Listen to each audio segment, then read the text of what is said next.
চুপ্পুর অবশ্যই বিচার করা সম্ভব। যে সমস্ত লোকেরা আইনের দোহাই দিয়ে কথা বলছে এরা লেখাপড়া করে নেই। এটা পরিষ্কার লেখা আছে, রাষ্ট্রপতি ক্ষমতা থাকা অবস্থায় তার বিরুদ্ধে কোনো ধরনের মামলা হবে না, কিন্তু তিনি যখনই ক্ষমতার থেকে চলে যাবেন তার বিরুদ্ধে মামলা হবে। চুপ্পু হলো ইতিহাসের একটা নিকৃষ্ট রাষ্ট্রপতি। আমার সাথে বেইমানি করেছে, মুনাফিকি করেছে, অন্য লোকের কথা ছাড়েন। আমার বিরুদ্ধে দুদকের একটা নোটিশ আসছিল, সেটা আমি হাইকোর্টে রিড করেছিলাম মওদুদ সাহেবকে দিয়ে। ওখানে লেখা ছিল এটা infructuous, as infructuous it is discharge. Chuppu সাহেব আমার বিরুদ্ধে রমনা থানায় মামলা করেছিল ইনফ্রাকচুয়াস শব্দটা বাদ দিয়ে। এটা ঢাকা বারে মামলা, কোর্টে মামলা হয়েছিল। আমি যখন কোর্টের জাজমেন্টটা দেখাইলাম, জজ সাহেব প্রথম দিনে খারিজ করে দিল। তো এটা থার্ড ক্লাস লোক, বিহারি, ছাত্রলীগ করেছে, যুবলীগ করেছে, সে তো বাংলাদেশের লীগ করে নেই। সিনেমায় নাটক করেছে, তার ছেলে নাটক করে, সুতরাং সে একটা নাটকের লোক। সে ব্যবসায়ীদের দালালি করেছে, টাকা পাচারে সাহায্য করেছে, অবশ্যই তার শাস্তি হওয়া উচিত। আমি হলে তারা এতদিনে অ্যারেস্ট করে নিয়ে যেতাম। ক্ষমতায় থাকা অর্থ এই না আপনি সকলের প্রতি দয়ালু হবেন। যারা দোষ করেছে, দেশের ক্ষতি করেছে, তাদের প্রতি দয়ালু হওয়ার কোনো কারণ নেই। দয়ালু হবেন ভালো লোকের সাথে, দুষ্ট লোকের সাথে দয়ালু হওয়ার কোনো কারণ নেই। দুষ্ট লোককে শাস্তি দিতে হবে, এটা আল্লাহরই বিধান। কোরআন শরীফে এটা পরিষ্কারভাবে লেখা আছে। বাংলাদেশের তুরস্কের ড্রোন কারখানা চীন পাকিস্তানের সঙ্গে সমরাস্ত্রের চুক্তি সম্পর্কে আপনার মূল্যায়ন কি?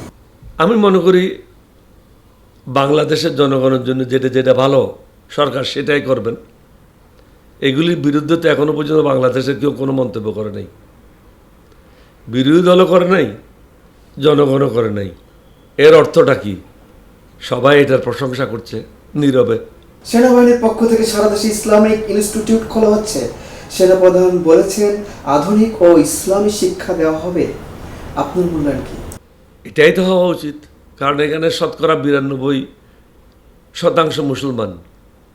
তো মুসলমানের দেশে ইসলাম ধর্মের কথা না হয়ে এখানে কি মন্দিরের কথা হবে? 8% বা 6% যারা আছে তারা মন্দিরের কথা বলবে, 92% যারা আছে তারা ইসলাম ধর্মের গবেষণা করবে। এটাই তো আল্লাহ বলে গেছে, আল্লাহ রসুলও বলে গেছে। এমন একটা সময় আসবে যেখানে কখনো অন্য ধর্মের কোনো লোক থাকবে না, সবাই মুসলমান হবে এবং মুসলমানদের শাসন প্রতিষ্ঠিত হবে। তো ধীরে ধীরে আমরা ওই দিকে আগাচ্ছি। কিয়ামত যতই কাছাচ্ছে অতই আল্লাহর বাণীগুলির দিকে আমরা এগিয়ে যাচ্ছি। সেনাপ্রধানের দাড়ি নিয়ে কেউ কেউ তাচ্ছিল্য করছেন, আপনার মন্তব্য কি? আমি মনে করি সেনাপ্রধান তো এটা নিজের থেকে করছে না, তিনি সরকারের পরামর্শই করছে। সেনাপ্রধান কখনো নতুন কোনো কাজ নিজের মতো করে করে না, সরকারের পরামর্শই করে। সুতরাং এখানে তাকে দোষ দেওয়ার কোনো কিছু আছে বলে আমি মনে করি না। আপনি শুভেন্দুকে হুঙ্কার দিয়েছেন, ওরা আমাদের রংপুর নিলে আমরা কি পাল্টা প্রতিরোধ করতে পারবো? 100%। বাংলাদেশ আগের জমানায় এখন নেই। বাংলাদেশের লোক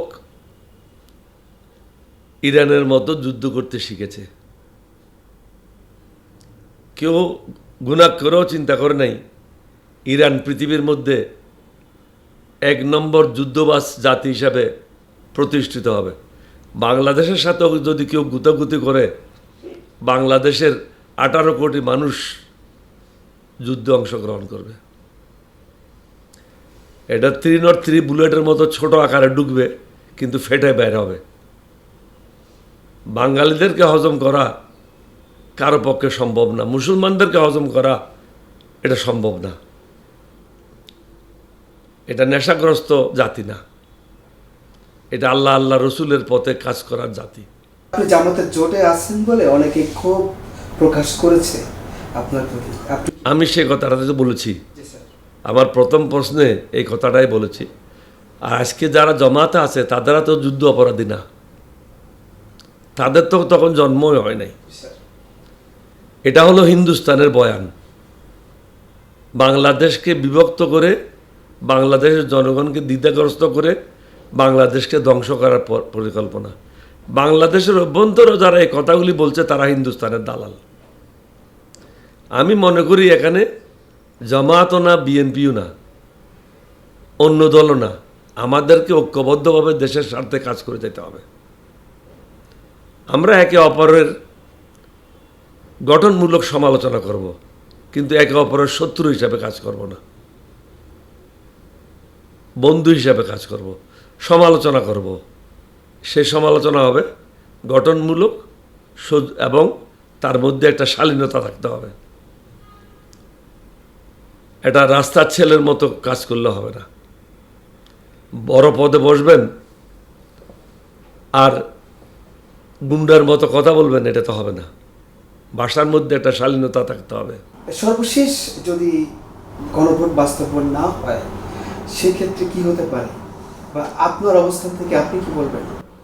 আমি মনে করি সরকারের জন্য বিপদ হবে। এক কথায় বলে দিলাম, এটা বারবার আমি ওয়ার্নিং দিয়ে যাচ্ছি আমার অভিজ্ঞতার আলোকে। এটা এখন সরকারেরই ভালোভাবে বুঝবেন তারা কিভাবে সরকার পরিচালনা করবেন, কাদেরকে দিয়ে পরিচালনা করবেন, তাদের কারা বন্ধু, তাদের কারা শত্রু। 5 বছর আগেও যারা তারেক রহমান সাহেবকে গালি দিয়েছে, বেগম জিয়াকে গালি দিয়েছে, তাদের মধ্যে অনেকে আজকে সরকারে আছে। সুতরাং তারা কতখানি তারেক রহমান সাহেবের কাজে আসবে সেটা আগামীতে প্রমাণ হবে। রাষ্ট্রপতি কে হতে পারে, আর আপনার পক্ষ থেকে আপনি কাকে যোগ্য মনে করছেন? রাষ্ট্রপতি কে হবে না হবে এই ব্যাপারে আমার কোনো মন্তব্য নেই। এটা সরকারেই ঠিক করবে কে রাষ্ট্রপতি হলে রাষ্ট্রটা নিরাপদ হবে, সরকার নিরাপদ হবে এবং প্রধানমন্ত্রীর একটা আশ্রয়স্থল হবে। বিদেশি দালালও হবে না, কোনো দেশের জন্য দালালিও করবে না। সে সরকারের সাথে মিলে কাজ করবে এবং বাংলাদেশের জনগণের দালাল হিসাবে কাজ করবে।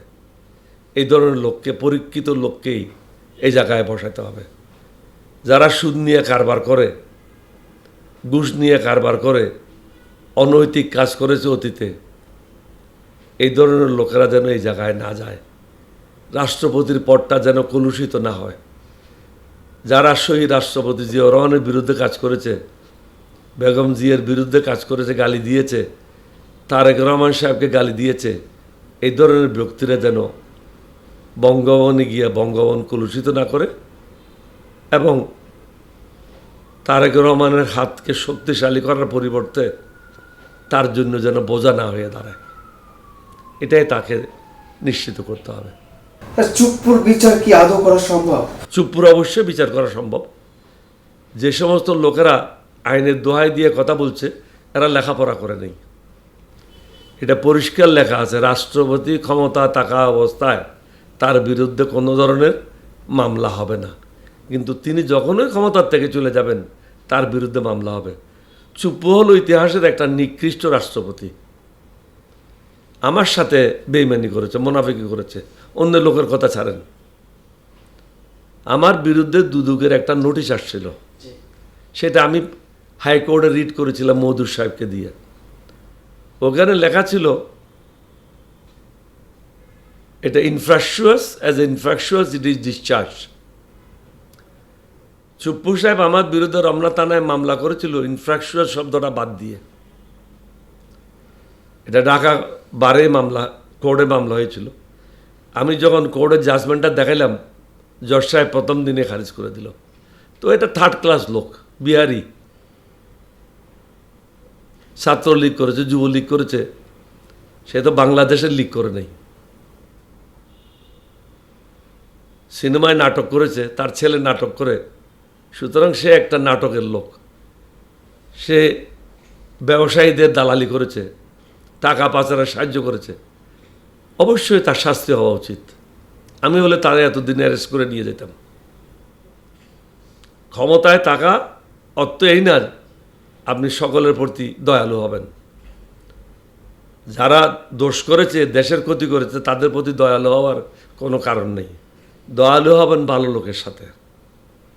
দুষ্ট লোকের সাথে দয়ালু হওয়ার কোনো কারণ নেই। দুষ্ট লোককে শাস্তি দিতে হবে, এটা আল্লাহরই বিধান। কোরআন শরীফে এটা পরিষ্কারভাবে লেখা আছে।